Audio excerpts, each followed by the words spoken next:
بسم اللہ الرحمن الرحیم۔ السلام علیکم، ہمارے چینل پر خوش آمدید۔ جوانی کا دور بہت پرخطر دور ہوتا ہے۔ انسان ہر وقت کسی نہ کسی شر کے زیر اثر رہتا ہے۔ خیر و شر کی راہ میں سے کسی ایک کا انتخاب انسان کو عین جوانی میں پارسائی کی بلندیوں سے بھی نوازتا ہے اور گمراہی کی گہری گھاٹیوں سے بھی دھکیلتا ہے۔ یہ انسان پر منحصر ہے کہ وہ کس راہ کا انتخاب کرتا ہے۔ مسلسل نعمتوں کی بے قدری کرنے والے پھر نعمتوں کی لذت سے محروم کر دیے جاتے ہیں۔ ناشکری کفر ہے اور میں یہ کفر کئی بار کر چکا تھا۔ زندگی میں موجود اپنے سبھی قیمتی رشتوں کو ٹھکرانے کے بعد میں خود ہر در سے ٹھکرایا جا چکا تھا، اور تب جا کر زندگی کی سمجھ آئی تھی جب میری آزادی ہی مجھ سے سلب کر لی گئی تھی۔ میں ایک متوسط گھرانے سے تعلق رکھتا تھا اور 3 بہنوں کا اکلوتا بھائی تھا۔ اکلوتا بیٹا ہونے کی وجہ سے والدین نے اچھے اداروں سے تعلیم حاصل کروائی تھی، میری ہر ضرورت کو پورا کیا تھا، خواہش زبان پر لانے سے بھی پہلے پوری کر دی جاتی۔ میں بھی لاڈ پیار میں کچھ بگڑ گیا تھا، ماں باپ کی ڈانٹ ڈپٹ اور سمجھانے کا کوئی اثر نہ لیتا، غلط صحبت کا شکار ہونے لگا اور روک ٹوک پر گھر والوں سے بدتمیزی کرنے لگتا۔ جو میں جوان ہو رہا تھا، میرے اندر بغاوت اور معاشرے کی برائیاں تیزی سے جنم لینے لگی تھی۔ میں نے ہر برائی کو وقتی شوق کہہ کر اپنایا تھا اور پھر اس برائی کو اپنی ذات کا حصہ بنا لیا تھا۔ ماں باپ سمجھاتے سمجھاتے تھک چکے تھے، میری بڑی بہنوں کی شادیاں ہو چکی تھیں۔ میری بہنیں جب بھی گھر آتی وہ مجھے سمجھانے کی کوشش کرتی کہ میرے والدین کا بڑھاپا مجھ پر انحصار کرتا ہے، اس لیے مجھے اپنی تعلیمی میدان میں سنجیدہ ہو جانا چاہیے اور ان فضول قسم کے مشاغل کو ترک کر دینا چاہیے۔ مگر مجھے بہنوں کا سمجھانا بیزار کرنے لگا تھا۔ میں نے تنگ آ کر بہنوں سے بھی ملنا جلنا چھوڑ دیا تھا اور اپنے دوستوں کی ہاں میں ہاں ملاتا چلا گیا۔ بری صحبت کا کبھی اچھا انجام نہیں ہوا کرتا، اور یہ بات مجھے والدین نے بہت سمجھائی تھی، مگر میں جوانی کے ذم میں تھا، کچھ سمجھنے کو تیار نہ تھا۔ یہ ان دنوں کی بات تھی جب میں نے ایک بہترین یونیورسٹی میں داخلہ لیا تھا۔ امیر زادے لڑکوں کے ساتھ دوستی ہونے پر میرے اندر بھی فخر و غرور آ گیا تھا۔ میں نے عمر کے اس حصے میں اپنے آپ کو ہر طرح کی شر میں مبتلا پایا، اور تب مجھے سے ایک ایسا کام ہوا جس نے میرا پورا گھر تباہ کر کے رکھ دیا تھا۔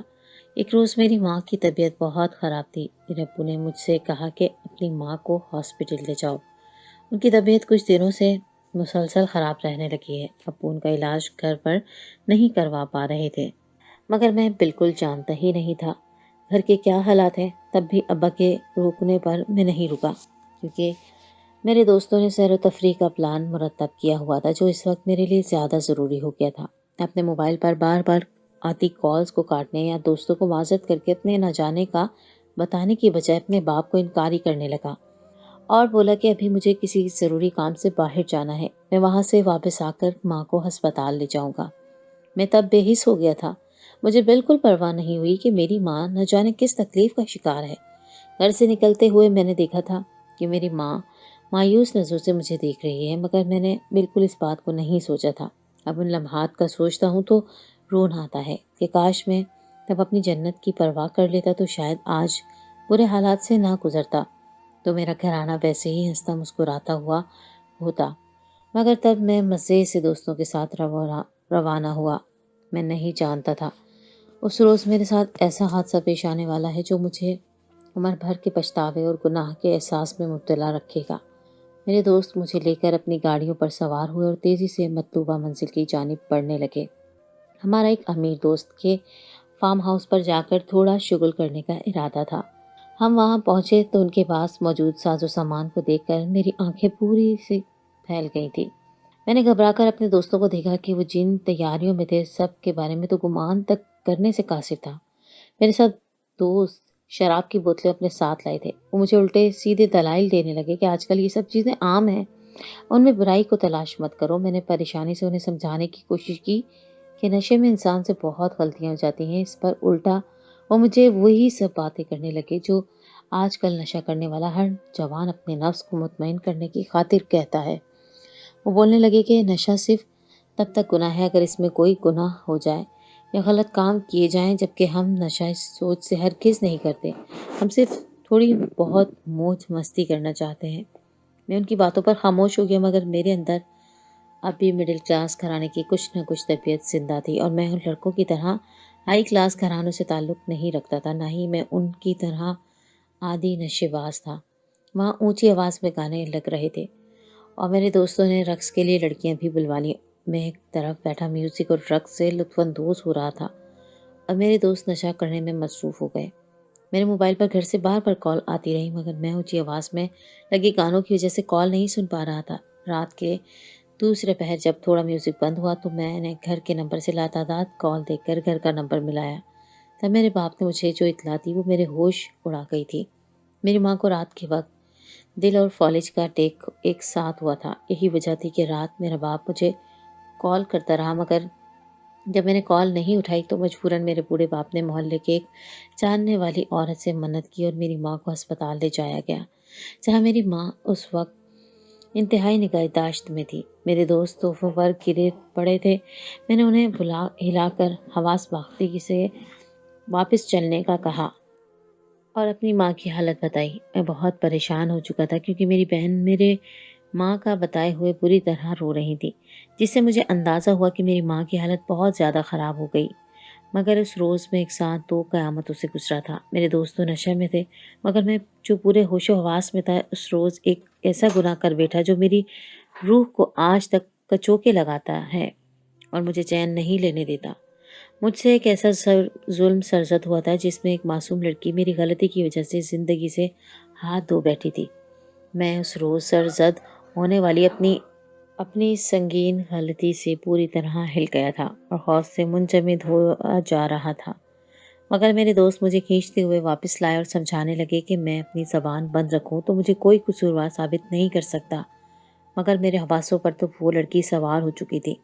میں اداسی سے اس لڑکی کو سوچتا وہاں سے سیدھا اپنی بہن کے بتائے ہسپتال پہنچا تو وہاں ایک اور قیامت میری منتظر تھی، جس نے میرے دماغ سے وہ لڑکی، میرا جرم اور رات گزری کی ہر بات ہٹا دی، کیونکہ ہسپتال میں میرے پہنچنے سے بمشکل 10 منٹ پہلے ہی اس فانی دنیا سے رخصت ہو چکی تھی اور میری بہنیں ان کی میت کے پاس ساکت سی بیٹھی تھی۔ میں گویا زلزلوں کی ضد میں آ چکا تھا۔ میرا وجود بے جان ہونے لگا۔ مجھے لگا اپنے ماں باپ کی نافرمانی اور دوستوں کے ساتھ کی جانے والی عیاشی کی سزا مل رہی تھی کہ میں اسی روز ایک ناقابل فراموش حادثے کا شکار بھی ہو گیا تھا اور اسی روز اپنے سب سے مخلص رشتے سے محروم کر دیا گیا تھا۔ میں نے خود کو سنبھال کر اپنی ماں کی میت گھر لے جانے کے لیے ایمبولینس کا انتظام کیا۔ اسی دوران میرے کچھ رشتے دار بھی پہنچ گئے۔ ابا نے رات میرے کال اٹینڈ نہ کرنے پر پریشانی سے میری بہنوں کو فون کیا تھا۔ وہ چاروں اپنے اپنے گھروں سے فوری روانہ ہوئی تھی، مگر ان کے گھر دوسرے شہروں میں تھے۔ پھر بھی مجھ سے پہلے ہی ماں کے پاس ہسپتال پہنچ چکی تھی اور میں ایسا بد نصیب تھا جو ایک ہی گھر میں رہتے ہوئے بھی اپنی ماں سے پچھلے 3-4 دن سے ملا تک نہیں تھا، کیونکہ وہ بیماری کی وجہ سے کمرے میں بند رہتی اور میرے پاس ان کے ساتھ 2 گھڑی بیٹھ کر گزارنے کی فرصت تک نہیں تھی۔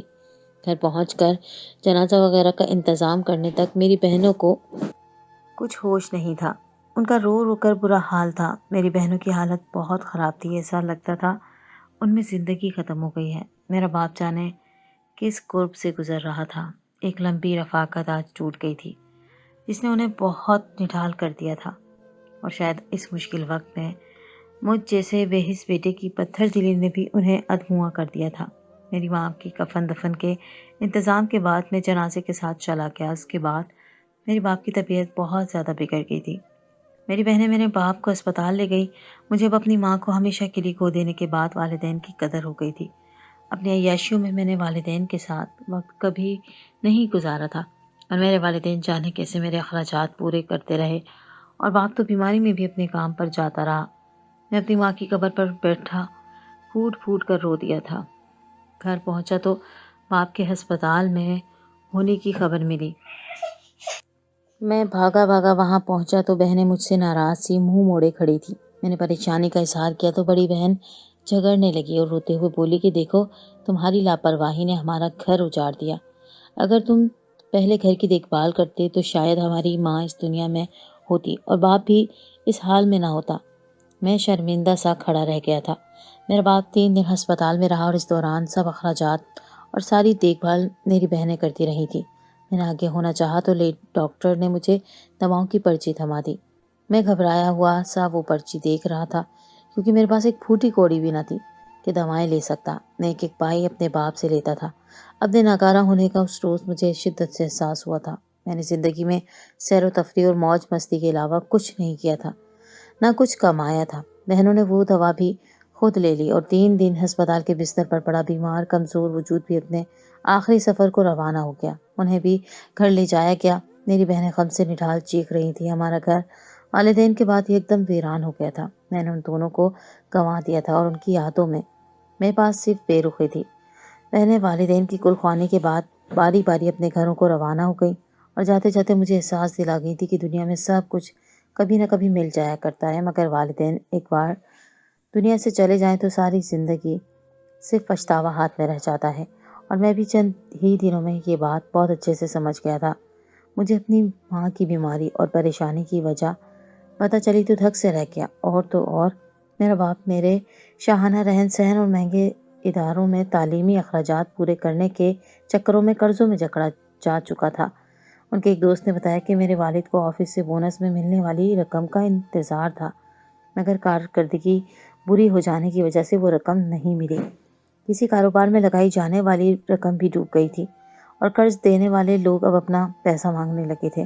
اسی پریشانی کا شکار ہو کر میرا باپ دنیا سے چلا گیا اور میری ماں بھی اسی غم میں رہ کر بیماریوں میں گھل گئی۔ اب میرے پاس افسوس کے لیے آنے والا آدھے لوگ قرض مانگنے لگے تھے۔ میں سمجھ نہیں پایا تھا کہ کون سچا ہے اور کون جھوٹا۔ اپنے باپ کا کمرہ چھانا تو چند پیسے مل گئے، مگر وہ رقم بہت معمولی سی تھی۔ میں نے گھر کا سامان اونے پونے بیچ کر قرض اتارنا شروع کر دیا۔ گھر میں جو راشن پانی باقی رہ گیا تھا اسی پر گزارا کرنے لگا، مگر بیٹھ کر کھانے سے تو قارون کا خزانہ بھی ختم ہو جاتا ہے۔ میرے پاس تو پھر تھوڑا بہت راشن بچ گیا تھا۔ قرض کی بڑی رقم دینے کے لیے میں نے گھر کا بھاری ساز و سامان بیچا اور کچھ پیسہ قرض والوں کو دے کر جان چھڑوائی اور کچھ پیسے سے اپنا گزارا کرنے لگا۔ میں چاہتا تھا کہ اپنی تعلیم پوری کر کے کوئی نوکری کروں تاکہ کم سے کم اب زندگی میں کچھ اپنے قابل ہو جاؤں، کیونکہ اب تو میرے پاس ماں باپ جیسی دولت نہیں رہی تھی جو میری ہر ضرورت بنا کہے پوری کرتے۔ ایک گھر تھا جو اب بالکل خالی ہو چکا تھا۔ تعلیمی سلسلہ جاری کرنے کا سوچ کر میں کچھ سنبھلتے ہی یونیورسٹی گیا تو پتہ چلا کہ میرا سیمسٹر بھی ناکام رہا۔ فیس جمع نہ کرانے کی وجہ سے آدھا ادھورا ہی رہ گیا تھا اور میرے گریڈز اتنے برے تھے کہ میں کہیں نوکری کرنے کے قابل نہیں رہا تھا۔ اب نہ پیسہ رہا تھا، نہ کھانے پینے کے لیے کوئی پیسے بچے تھے۔ بھوک نے میری حالت خراب کر دی تھی۔ جن دوستوں نے میری زندگی تباہ کی تھی وہ اب کبھی بھولے سے بھی ملنے پر راضی نہ ہوتے۔ میرے والدین کے مرنے کا بھی افسوس نہیں کیا تھا۔ بھوک پیاس کے باوجود میں نے اپنی بہنوں کو کچھ نہیں بتایا تھا۔ میں جانتا تھا اس زندگی اور اس حالات کا ذمہ دار میں خود تھا۔ اپنی غلطیوں کو میں خود سدھارنا چاہتا تھا، اس لیے میں نے کسی سے پیسہ نہیں مانگا اور نہ ہی مدد مانگی تھی۔ میں محنت مزدوری کرنا چاہتا تھا، مگر مجھ جیسا لڑکا جس نے ہمیشہ بیٹھ کر کھایا ہو وہ فاقوں کی زد میں وہ تو کیسے یکدم سے محنت کرنا شروع کر دے۔ بھوک نے میری طاقت ختم کر دی تھی۔ میں بھوک سے اتنا پاگل ہو رہا تھا کہ اب کھانے پینے کے لیے میں چوری کرنے کا سوچ بیٹھا تھا یا مزید محنت مزدوری کا سوچ بھی نہیں سکتا تھا۔ میں 7 دن سے بھوکا تھا اور اب مزید بھوک برداشت نہیں ہو رہی تھی۔ میں چوری کی غرض سے گھر سے باہر نکلا تو نقاہت کی وجہ سے لڑکھڑانے لگا اور اپنے سامنے آنے والی ایک لڑکی سے ٹکرا کر بے ہوش ہو کر گر گیا۔ ہوش میں آیا تو اسی لڑکی کے گھر پر تھا۔ اس لڑکی نے مجھے ہوش میں دیکھ کر میری طبیعت پوچھی اور مجھ سے کہا کہ تم اب خالی ہاتھ لگ رہے ہو، اگر تم میرا ایک کام کر دو تو میں تمہیں اس کام کے بدلے 50,000 دوں گی۔ میں جہاں اتنی بڑی رقم سن کر چونکا تھا وہیں مجھے بات ٹھٹکا رہی تھی کہ اس لڑکی کا جملہ سن کر یوں لگا جیسے وہ میرے حالات سے واقف ہو، مگر میں اس لڑکی کو نہیں جانتا تھا۔ وہ اب مزید کوئی الٹا سیدھا کام نہیں کرنا چاہتا تھا، اس لیے اتنی بڑی رقم کا سن کر بھی مجھے حیرت نہیں ہوئی تھی، نہ نیت میں فطور آیا تھا۔ مگر میرے انکار پر اس لڑکی نے موبائل نکال کر میرے سامنے ایک ویڈیو چلا دی جسے دیکھ کر میری آنکھیں پھٹی کی پھٹی رہ گئیں اور میں بے ساختہ اس کے قدموں میں گر گیا۔ اب وہ سب کرنے کو تیار تھا جو وہ لڑکی چاہتی تھی۔ میرے حامی بھرتے ہی اس نے مجھے کھانے پینے کا سامان دیا اور میرے حواس بحال ہوتے ہی مجھے کام بتایا جسے سن کر میرے رونگٹے کھڑے ہو گئے۔ میں بری طرح پھنس گیا تھا۔ میں وہ کام کرنے سے ہچکچایا تو اس لڑکی نے مجھے دھمکی دی کہ وہ ویڈیو پولیس کو دے دے گی، اور اس ویڈیو میں میرا وہی جرم واضح تھا جو مجھ سے سرزد ہوا تھا۔ اس رات فارم ہاؤس میں اپنے باپ سے بات کے بعد میری پریشانی پر میرے دوست واپسی کے لیے اٹھ کھڑے ہوئے تھے، مگر جب ہم لوگ گھر کی طرف روانہ ہونے لگے تو گاڑی چلانے کا مسئلہ درپیش آ گیا، کیونکہ میرے دوست اس وقت بھی نشے میں دھت تھے اور گاڑی چلانے کے قابل نہیں تھے۔ صرف میں تھا جو ہوش میں تھا، اس لیے مجھے ہی آگے ہونا پڑا۔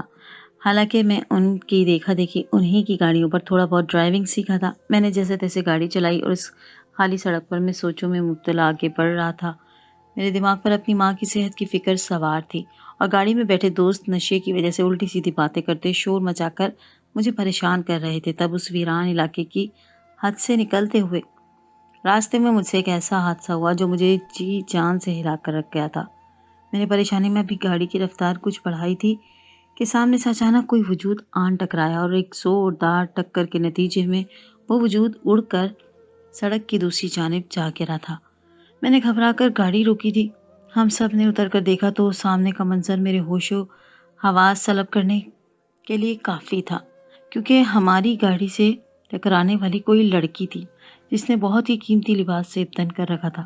پاؤں میں گھنگرو بھی موجود تھے اور بہت من موہنی صورت تھی۔ اس ٹکر کی وجہ سے اس کا سر پھٹ چکا تھا اور خون تیزی سے رواں تھا۔ میں نے کپکپاتے ہاتھوں سے اس لڑکی کو چیک کرنے کی کوشش کی تو اندازہ ہوا کہ وہ ابھی زندہ ہے اور اس کی سانسیں دھیمی رفتار میں ابھی بھی چلتی رہی تھیں۔ میں اسے اپنے ہاتھ سے اسپتال لے جانا چاہتا تھا، مگر میرے دوست مجھے روک گئے اور مجھے سمجھانے لگے کہ یہ پولیس کیس ہے، اگر ان لوگوں نے لڑکی کو ہسپتال پہنچایا تو ایک لمبی تفتیش میں پھنس جائیں گے، اور اگر تفتیش میں ان کا نشے میں ہونا ثابت ہو جاتا تو ان کے ساتھ ساتھ میں بھی پھنس جاتا۔ میں پولیس کے معاملے میں نہیں پھنسنا چاہتا تھا، مگر میں اس لڑکی کو چھوڑ کر جانے کو بھی تیار نہیں ہو رہا تھا۔ میں نے دوستوں سے بھی یہی درخواست کی کہ وہ لڑکی مر گئی تو ساری عمر ہم پچھتاتے رہیں گے، مگر الٹا میرے دوست مجھ سے لڑنے لگے کہ قصور اس لڑکی کا ہے، وہی بنا سوچے سمجھے روڈ پر آئی تھی۔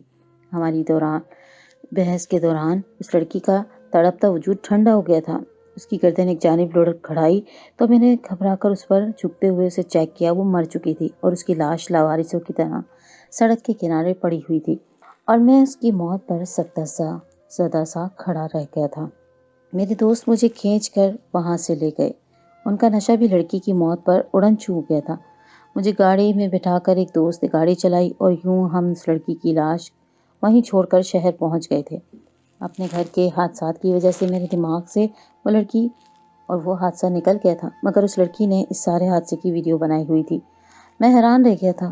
تب اس لڑکی نے مجھے بتایا کہ وہ ایک رئیس باپ کی اولاد ہے۔ مرنے والی لڑکی کو میرے باپ نے طوائفوں کے کھوٹے سے خریدا تھا۔ میرا باپ اس لڑکی کو گھر پر لایا تھا، لیکن یہ لڑکی میرے باپ کی خواہشات کو پورا نہیں کرنا چاہتی تھی۔ وہ ایک یتیم لڑکی تھی۔ اس کا چچا اسے طوائفوں کے ہاتھ بیچ گیا تھا، جیسے خرید کر میرا باپ اپنی ضرورت پوری کرنا چاہتا تھا۔ آج گھر پر محفل تھی۔ وہ لڑکی رقاصہ نہیں بننا چاہتی تھی، نہ ہی غیر مردوں کے سامنے کوئی رقص پیش کرنا چاہتی تھی، اور آج کی یہ رات کسی کی مدد سے عین موقع پر وہ بھاگ گئی۔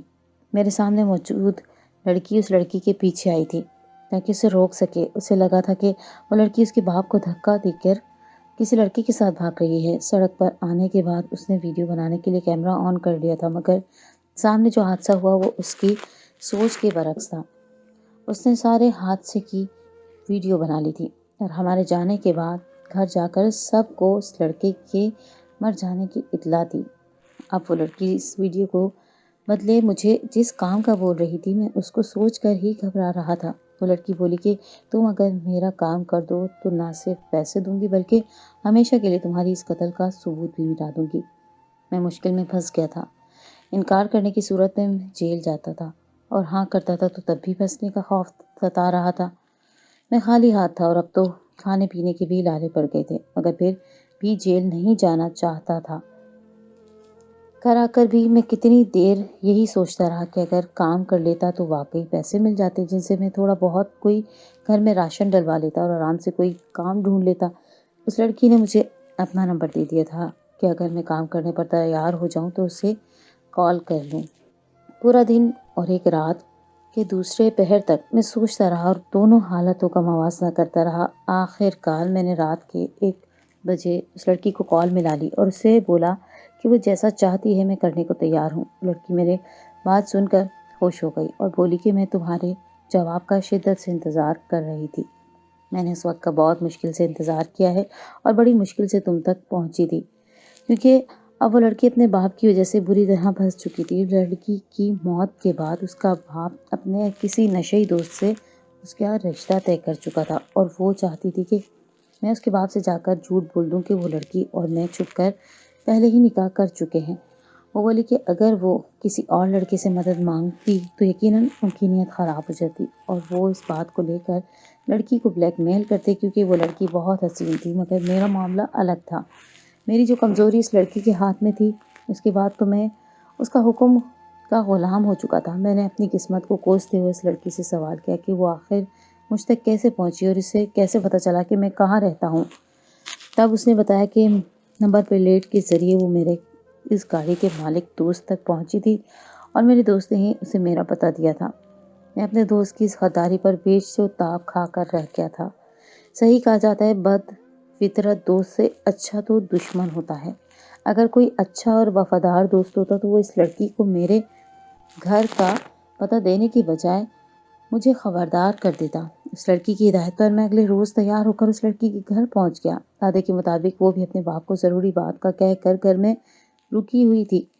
میرا کام صرف جھوٹے نکاح کا دعویٰ کر کے واپس لوٹ آنا تھا، مگر وہاں سب کچھ میری سوچ کے برعکس ہوا، اور اس لڑکی کے کہنے پر میں ایک اور گناہ کا کر بیٹھا تھا۔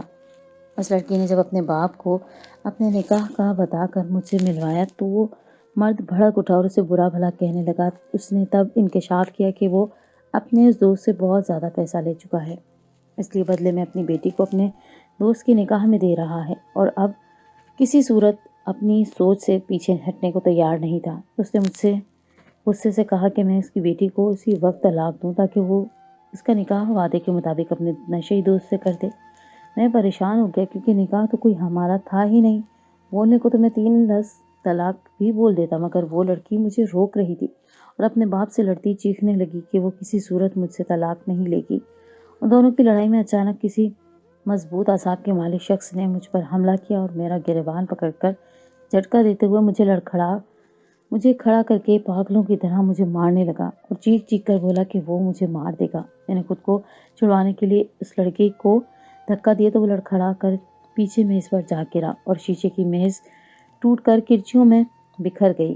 اس لڑکے کی کمر زخمی ہو گئی، وہ فرش پر پڑا کراہنے لگا، اور وہ لڑکی اچانک مجھ سے ایسی بات بولی جو میرے اعصاب کو جھٹکا پہنچا گئی تھی۔ میرا وجود لرز اٹھا تھا۔ وہ لڑکی مجھ سے ضد کرنے لگی کہ میں اس لڑکے کا قتل کر دوں، اس کی کمزوری کا فائدہ اٹھا کر اسے مار دوں تاکہ اس لڑکی کی جان ہمیشہ کے لیے چھوٹ جائے۔ میں حواس باختہ سا کھڑا ہوا تھا، تبھی پوچھنے پر اس لڑکی نے بتایا کہ وہ لڑکا اس سے محبت کرتا ہے، اس کا کوئی پاگل عاشق ہے، اور وہ اس لڑکی سے شادی کرنا چاہتا ہے، لیکن وہ اب اس لڑکے کو پسند نہیں کرتی، اسے دھوکہ دے کر اپنا پیچھا چھڑوا چکی ہے، لیکن وہ اس کی جان نہیں چھوڑ رہا، اور وہ اس لڑکا اس ڈرامے کی حقیقت سے نا واقف تھا، اور مجھے اس لڑکی کا شوہر سمجھ کر جان سے مارنا چاہ رہا تھا، مجھے جان سے مار دینے کی دھمکیاں دے رہا تھا، اور وہ لڑکی مجھے بار بار اس لڑکے کو قتل کر دینے پر زور دے رہی تھی۔ میں نے ضد ہو کر شیشے کا ایک ٹوٹا ہوا ٹکڑا اٹھایا اور پوری قوت سے اس چیختے ہوئے مرد کے سینے میں وہ ٹکڑا گھونپ دیا۔ لڑکی کا باپ یہ سب دیکھ کر صدمے سے بے ہوش ہو چکا تھا، میرے ہاتھ خون سے بھر چکے تھے۔ پہلا قتل انجانے میں ہوا تھا، مگر دوسرا قتل میں اپنے ہاتھ کر چکا تھا۔ وہ لڑکی پیچھے صوفے پر گرنے کی طرح بیٹھ گئی۔ وہ مرد سامنے مرا پڑا تھا اور میں سکتے کی حالت میں کھڑا تھا۔ اس سے پہلے کہ میں سنبھلتا یا وہاں سے بھاگتا، اس گھر میں کچھ لوگ آئے، تب ہمیں پتہ چلا کہ وہ مرد خاموشی سے اس لڑکی کا اچانک نکاح کرنے کے لیے اپنے نشئی دوست کو بلا چکا تھا۔ وہ لوگ سامنے کا منظر دیکھ کر ٹھٹک کر رہ گئے تھے۔ میں جامد کھڑا تھا اور لڑکی ان سب کو دیکھ کر گھبرا گئی تھی۔ مجھے فوری پولیس کو بلا کر اس کے حوالے کر دیا گیا تھا، اور اس سب کے دوران وہ لڑکی بھاگ چکی تھی۔ میرا گھر تباہ ہو گیا تھا، میں جیل میں چلا گیا، نہ پیسہ رہا نہ گھر والے۔ میری بہنیں دکھ سے مجھے اس مصیبت میں گرفتار دیکھ رہی تھی۔ میں ایک کے بعد ایک مصیبت میں پھنستا چلا گیا۔ والدین کی نافرمانی اور خود سری نے مجھے بہت بڑا نقصان کروایا تھا۔ حرام کے قریب جانے پر مجھے ان سبھی حالات کا سامنا کرنا پڑا تھا۔ اب صرف عمر بھر کے ملال اور پچھتاوا ہی رہ گیا تھا، بس ان زندگی کے دن کاٹنے تھے، کیونکہ سبھی رونقیں اور خوشیاں تو میں اپنے ہاتھوں اجاڑ کر بیٹھا تھا۔